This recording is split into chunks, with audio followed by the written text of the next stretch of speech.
Welcome to the Authority Journey podcast with Catherine Aragon, award-winning marketer, strategist, 8-times author, coach, and founder of KA Media.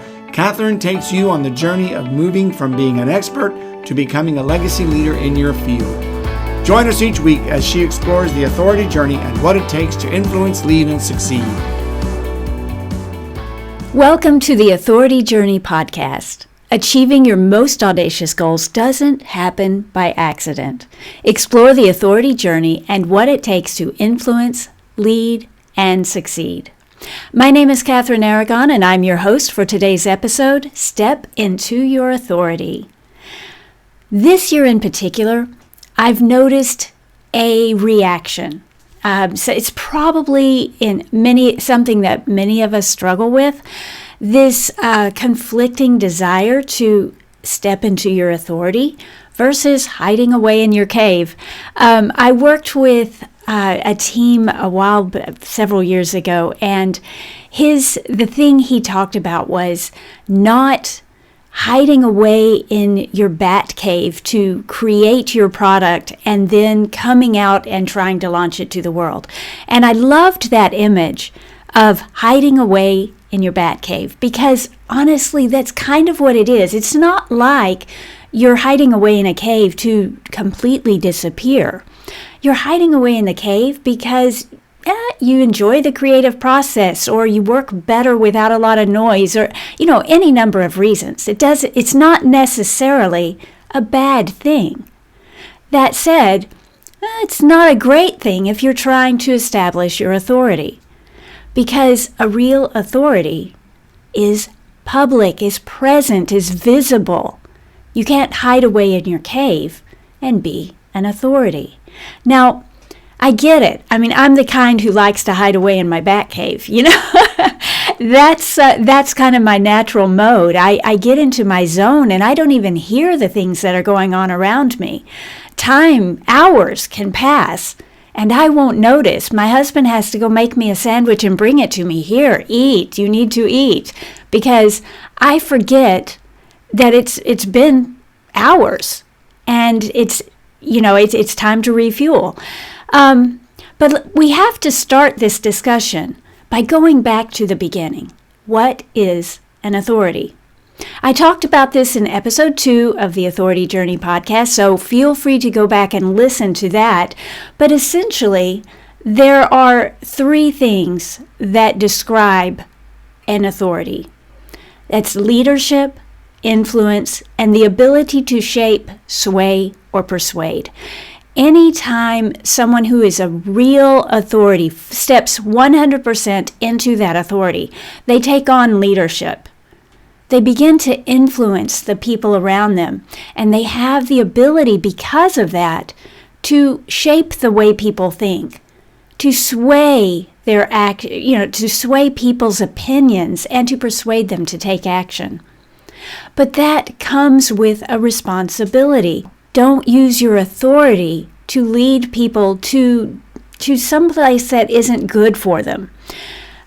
You must generously share your ideas. And that means, this is all about, leadership. If you are going to lead, you must go in front of.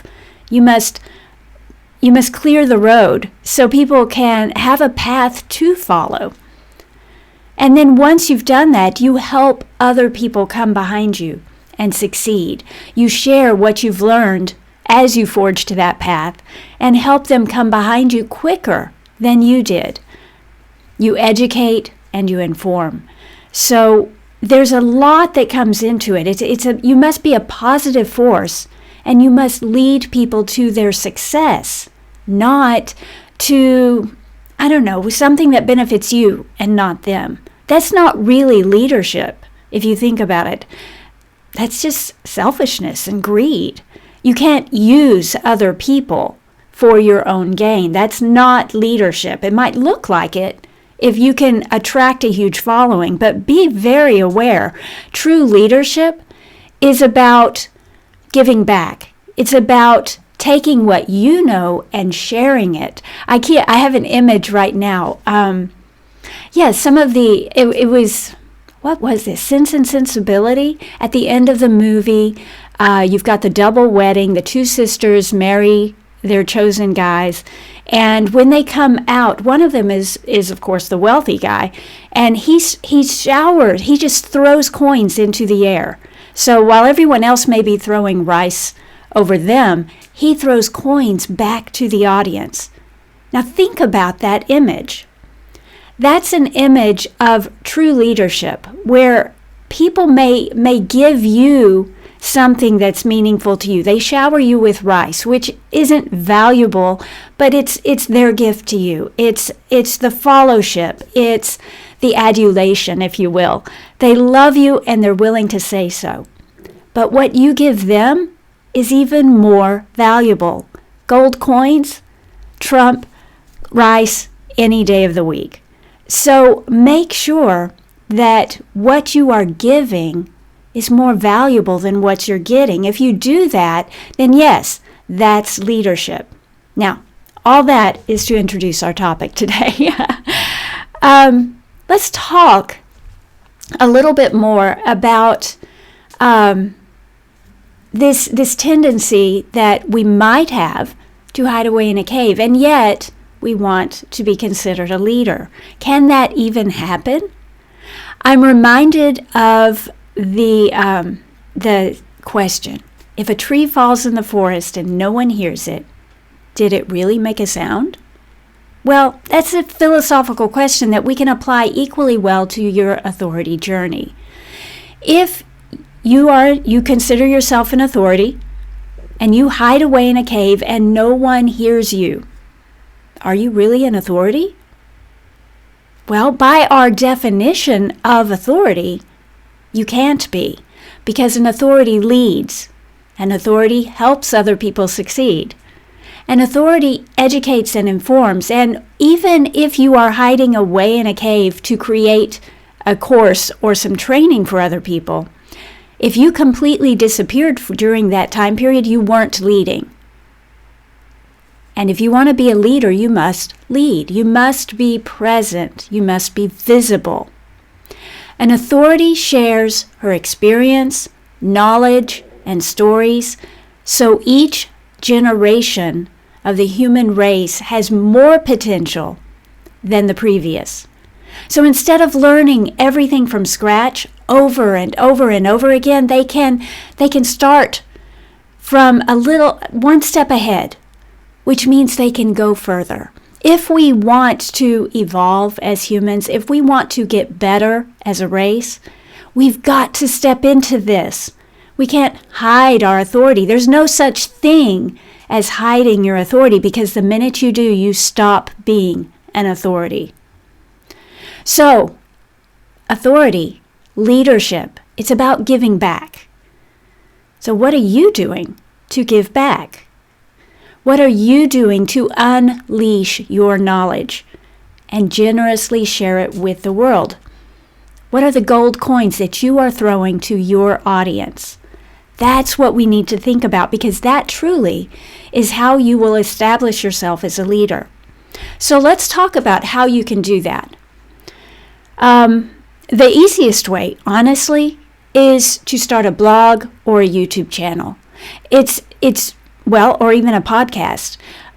These are just simple ways of sharing your ideas with the world in short form. So a blog post, I've written 500, 400 word blog posts. They can go on up to 10,000 words or longer. A blog post can be any length, which means you don't have to invest a lot of time. You just share your ideas with the world. Same thing with a podcast. I have some friends who years ago, I don't know if they're still doing the podcast, and I don't remember the name, but theirs was just 15 minutes. That's just 15 minutes of sitting in front of a microphone and recording your thoughts. Right now, Facebook Lives and YouTube Lives are a fantastic opportunity to share your ideas. And again, can be short form or long form. A lot of these live videos are just 1 minute long. We can spare 1 minute to share our expertise, can't we? That's not a hardship. Short form. Right now, the new blog years ago, 10 years ago.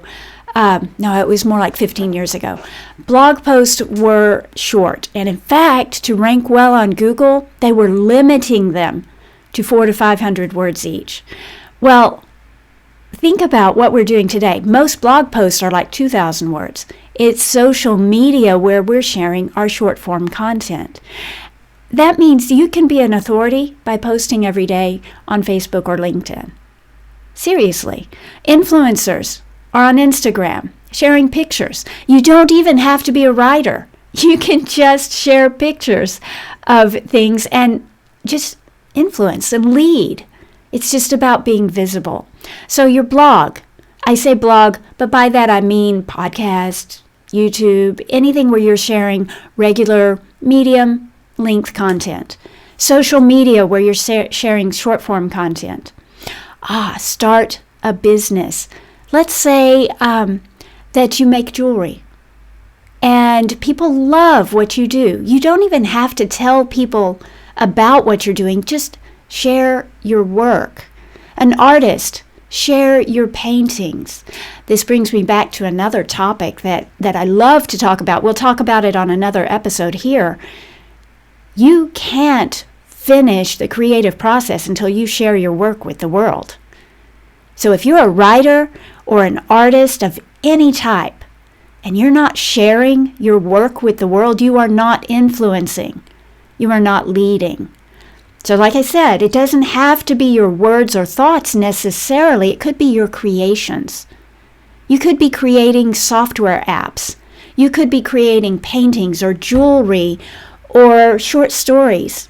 But if you don't share them with the world, you're not an influencer. You're not an authority. Coach or mentor, this is one of the absolute best ways you can step into your authority. There are people who are hungry for what you have to give. And that one-on-one interaction, or even one-to-many if you've got a small group setting, is so helpful. I recently went through some training, and I'm really good at learning just from the written word. I do less well actually with just listening to people. I do best if I read something and then I try to do it. So there's something about implementation that helps me learn. But I always start by reading the instructions so I kind of see the big picture and I know what's coming. I kind of have a rough idea of what I'm doing. Well, I took this lengthy course, got through the majority of it, and I still was just like kind of foggy on how all the pieces fit together. I don't know if it was the way it was delivered. I don't know what the difference was.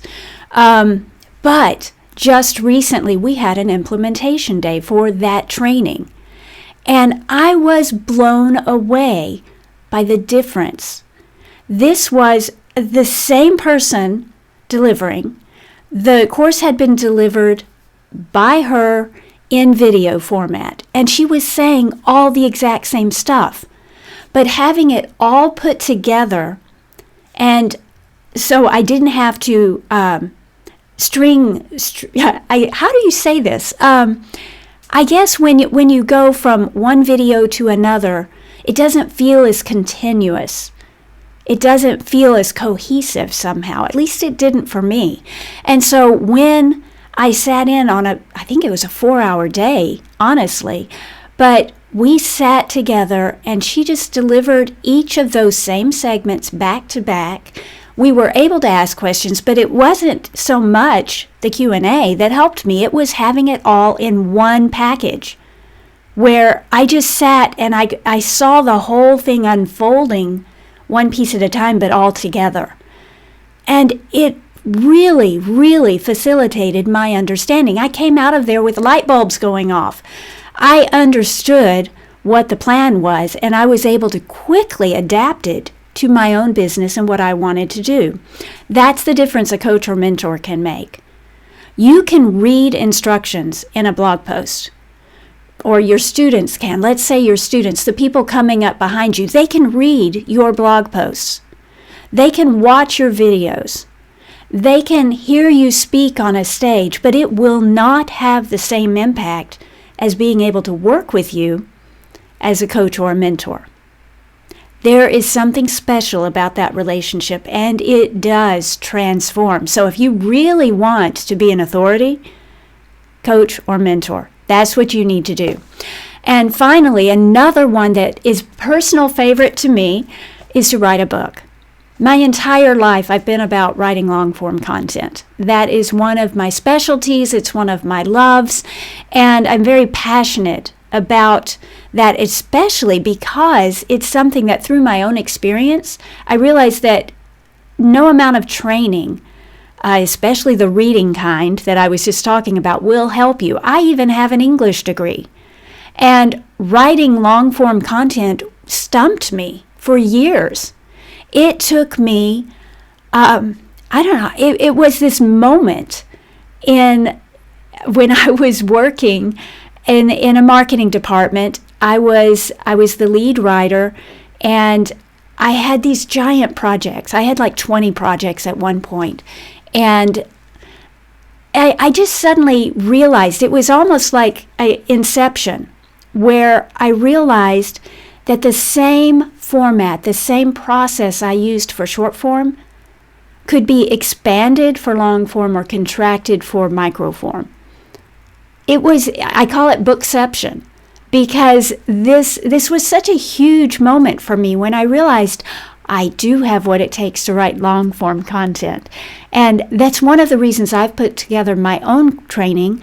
I call it the Authority Book Writing Process, and if you're interested in that, be sure to let me know, because writing a book is a huge step towards establishing your authority. It is a way that you can disappear into a cave just a little bit, because the book lives on.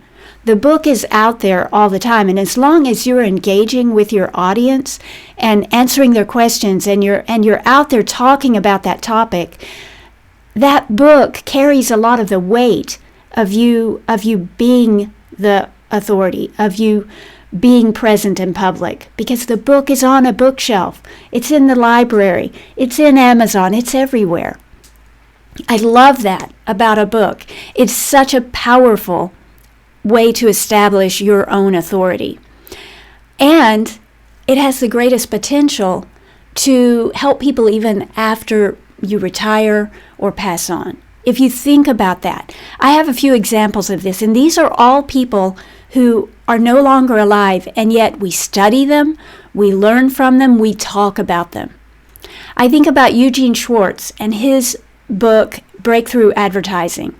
You have to pay $100 to get this book. That's how valuable it is. I have a copy. It's so marked up and underlined, it's crazy, because this will totally transform the way you approach copywriting. It doesn't matter who you are. If you can understand the book, it's that deep. It's a textbook on copywriting. Claude Hopkins, Scientific Advertising. I hear all the thought leaders in marketing, if they have any experience with copywriting, they will talk about Claude Hopkins, because he's the one who first introduced the idea that it wasn't just about sharing your message and trying to persuade. It's scientific. Marketing is about measuring what you're doing, testing it against something else that you're doing, and seeing which performs better. So conversion rate optimization was essentially born with Claude Hopkins. Napoleon Hill, Think and Grow Rich. I've read it. There are other people who love it way more than I do. I think it's a good book. He's got some interesting thoughts. There are people who they have transformed their lives because of that book. Plato and the philosophers, think about them. We still study them. Many, our philosophers all fall back on, what these original guys, the Greeks, said. Shakespeare, a personal favorite. So many of the phrases that we just casually use started in Shakespeare. I remember that moment in high school. We were reading Macbeth, I believe it is. There's something rotten in Denmark, and I nearly fell out of my chair. It was like, really, that's from Shakespeare? But it is. These men, they lived decades ago, or hundreds of years ago, or even thousands of years ago. And I'm telling you, these people have a legacy. They're leaders, because their thoughts are still leading and influencing and making a difference. Write a book. If you can at all, if you have an idea, a message, or a story, a process that helps you do things better, you owe it to the world to write a book. Now, why do we hesitate, though? And here I'm not just talking about writing a book. I'm still talking about authority and leadership. Why do we hesitate? Why don't we just eagerly step out and get in front of the crowd? Now, you are talking to an expert at not doing that. I have to remind myself every day that that what I'm doing is not finished until I share it with the world, because it's not my nature to go jump up and down in front of a crowd. I am an introvert. I don't know that I'm really shy, but I know a lot of introverts are shy. I'm not afraid to be in front of a crowd, but I don't want to be. I don't know why. I think it's just the way you're wired, and I think your antenna raise and think this isn't safe. A lot of people feel that way, or this may be more it. I think I feel that I am drained by that much energy going on around me. It's like it uses more energy than I have, whereas when I'm quiet and when I'm alone, that's when I refuel. I think that's probably it for me. And I think other introverts are that way as well. It's like we refuel when we're alone, so we gravitate towards that. And it's harder then to go and be public and to do a video or to do a Facebook Live or, I don't know, to go put yourself in that place because it pulls energy from you. Now, this is one of the reasons I write. I enjoy doing videos, actually, because I can sit in my studio and create and then share it with the world. And I think that still works. It doesn't drain me as much. But I still sometimes have to remind myself to do it because I'm off, I'm just the philosopher. I'm off thinking my new ideas and coming up with my plans, and I get so energized by that, I still forget to go out and share it with people. Don't forget. You must share your stuff with the world for the creative cycle to be created, but also for you to step into your leadership, into your own authority. And this leads me to the second point. Why do we hesitate? First, because sometimes we're an introvert and we just don't like being public. The other is we're too busy. And I think right now this is probably the biggest reason that you don't see me every single day. I've got clients, I've got projects I'm working on, I've got my own household, and if you think about it right now, collectively, we are so incredibly busy just keeping up with the pandemic has changed everything, and we're having to relearn how we integrate with the world. Our job, many of you are used to working in an office. You have this routine. You get up, you get the kids ready for school, you drop them off, get in the car, drive to work. You do your job, then you come home. It's a very easy way to regulate your day. And it's easier, I think, than to step into the office and say, okay, the first thing I do is go through my email, then I do my social media, then I do meetings, then blah, blah, blah. It's a little bit harder when you work at home. And this I know because I've worked at home more than I have worked in an office. But things are very random when you are at home. You wake up, and on top of that, I homeschooled too. So I was doing basically what the world is trying to do right now. I did it for years, and yes, I get it. It feels so frantic. You wake up and you think, right, be a little more leisurely in the morning that way. You should be able to get up and drink your coffee because I just have a 2-minute commute, if that, to go to my office and turn on my computer. But The kids might be running around the house. You've got to figure out how to get them to sit down to start studying. You've got to think about, okay, what are they studying? I need to get them started on that. Then, wait a minute, I have an email I needed to answer. It came in late last night. And notice you don't have the chunks of time. Even if you aren't too busy, you can feel too busy because your life isn't regulated right now. And that will keep you from stepping into your authority because so much of your mental energy is going towards figuring out what you need to be doing and whether you're forgetting something. I know for me, I've started using an app, a to-do app, where I just very quickly, anytime it pops into my head something that, oh, I forgot that, I need to make sure I do that, I put it into that app so I have my list with me no matter where I go. I love using that app. And for me, it's not really about checking it off. I don't need to be able to do that to feel like I got a gold star. For me, it's more about, I've got a million things going.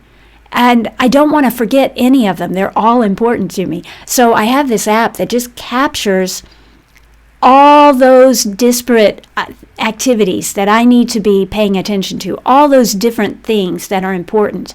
And it just puts them on a list, and I can sort them. Put the most important one at the top, and so forth and so on. So I'm able to keep up. That helps me a lot, and I can actually add an activity, go post on LinkedIn or something like that will help me remember. So that's the second one. We hesitate many times to step into our authority because we're introverted or we need quiet or we're too busy. But third, we don't see our own expertise. We don't recognize it. I think this is a huge problem for many people. Let's say that when you were growing up, your differentiator, the thing that sets you apart, the thing that is your superpower, was not appreciated by your family. They didn't understand it, they didn't care about it, and they thought, frankly, that you were weird. It's going to be really hard for you as an adult to step into that and recognize it as an expertise. Because your whole life you grew up thinking, I need to figure out how to stop doing this thing because I'm weird. You hear what I'm saying? Many times while you're growing up, and even as an adult, other people's opinions, other people's statements, other people's judgments have made you feel less than you actually are. I love in, what's the movie? Alice in Wonderland, where Alice is told she has muchness. I think it's the cat, the Cheshire Cat, who says something to her about her muchness. And I just fell in love with that phrase, your muchness. That's what you need to step into. There is something about you, and maybe it is weird, but who cares? That's something special. That spark of magic, that's your muchness. And you need to step into it. And yes, that may be your expertise. There are other examples I can give you when, especially for people who are used to being alone, you have fewer comparisons. I think that can be applied to many of us. We work in a small company, or we've been working alone at home, and we're not in a room with 30 other people seeing, or our peers even. Let's say you're the only copywriter in the office, and you've got one person above you telling you, that's not cutting it, you're not good enough, you're not good enough. And you might actually be extraordinary.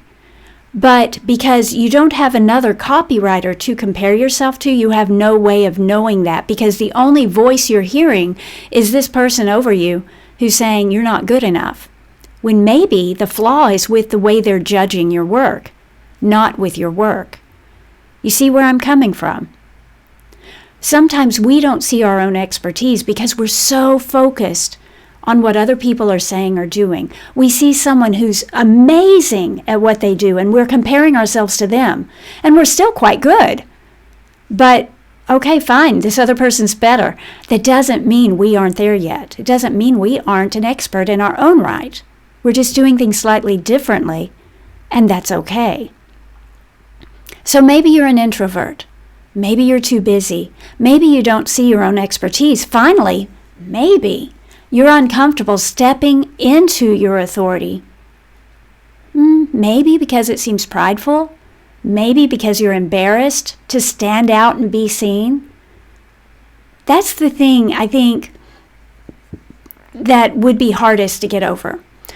I think seeing our own expertise is hard, but once you get in and start going public and seeing yourself among your own peers, I think you can begin to see your own expertise. But this discomfort with being seen as an authority, this discomfort with stepping out in front of the crowd, that's a hard one, because that's more like ingrained behavior or belief system. You have to change your beliefs before you can do that. And that I would encourage you, if that's you, rethink why you're uncomfortable with doing that, because this is the ultimate truth. For you not to step in front of the crowd and lead them to safety or lead them to success is wrong.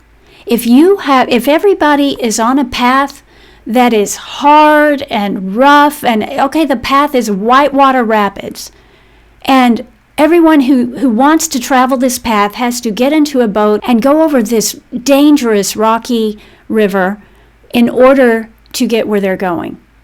But what if you found a path alongside the river that is completely clear and smooth and easy walking? In fact, you could even put someone in a cart and pull them along, or they could bike ride this path. That would be something worth sharing. If you are uncomfortable with being seen, if you're uncomfortable with being heard, if you are uncomfortable with stepping out in front and telling people, hey, there's a better way, you're being selfish if you think about it. You're traveling this better route and you're letting everybody else do the dangerous thing, the hard thing, the thing that can cause death even. Now, most of our lives are not that extreme. The hard path that other people are doing may not lead to death. I get that. But I think it's a good image that helps, bring to light just how important it is to share what you know. Because there are people who are hungry for what you know. They want to know how to do what you do, but they need your help because you've figured it out. And they're waiting, they're looking for someone to lead their way, to show them that there is a path where it's easy. There are countless people who are doing such a fantastic job of this, and that may be actually one of the things that holds you back. If there are so many other people in my space doing such a good job, who am I to step in there and compete with those gods, these important, amazing people? You also need to recognize your own amazingness. You have just as much to offer. And yes, the way you teach, what you teach, the method that you bring to the world may be different, but maybe what the world needs is something a little bit different. Don't be afraid to bring your gift to the world. Don't be afraid to step into your authority. But the bottom line is this: it's not authority if you don't share it with the world. You can't be an authority if you are hiding your muchness. Get out there. Be public. Start your blog or your podcast. Write your book. These are things that you need to do if you want to be an authority. You cannot be an authority. You will never be a legacy leader if you don't share your goodness, your muchness, your superpowers with the world. So let's recap here.